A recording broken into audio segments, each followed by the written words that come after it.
Hi guys, we're talking about clay procedures. Here it goes. Big hunk of clay awesomeness. There is this tool. What might this be called? Clay cutter. Nicely done. And what is the rule with this thing? Don't touch it. Why shouldn't we touch it? Really sharp. Cuts through the clay like butter. Exactly, it cuts through it like butter. I don't want you to die in art class. It's as simple as that. So nobody touches this but the teacher. Not a big deal.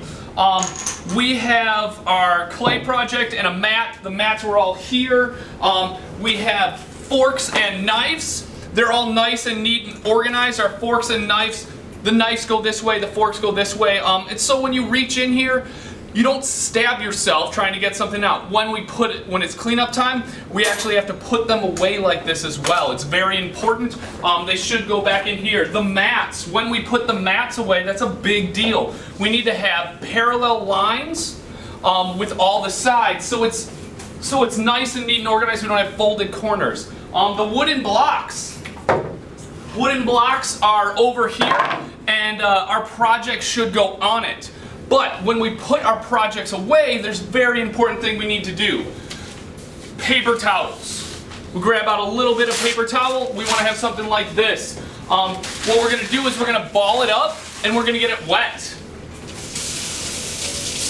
Very important, you get it wet and squeeze all the extra water out. If you don't do this, your project will get too wet and it will start falling apart. So we take the wet paper towel and we wrap up our project.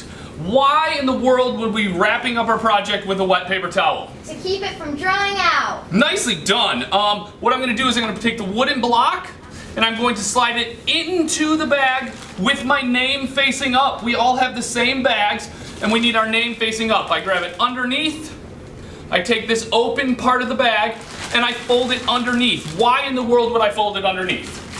I don't know. Why would I?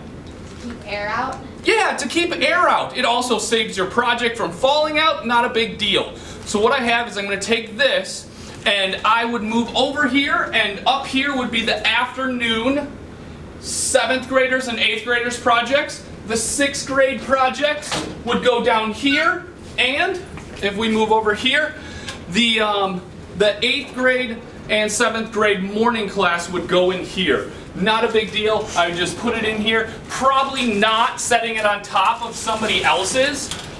That would be a problem. It would also smash a project. If we follow over here, we have the water buckets. The water buckets, we only fill them up this much because this much makes a huge mess and people slip and fall and die in art class. Bad deal. When we get rid of them, we put them down like that.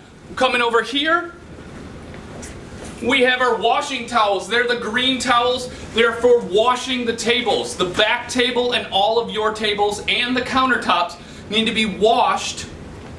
And when you hang these up at the end, you grab it like this. You grab the middle. You have a loop. The drippy ends go on the inside of the sink. The loop goes on the outside of the sink. If we go over here, we have the drying towels. The drying towels are over there, and they are red. So everything needs to be washed and dried, and everything needs to be put away, including the stuff on this table. If the clay is out, we put the bag up, we twist it around, and we put it over here. When we have these out, the rolling pins or the really long sticks, they need to go in angled so we can actually close these cabinets. Does that make sense, everybody? Yeah! Awesome, good job and good luck.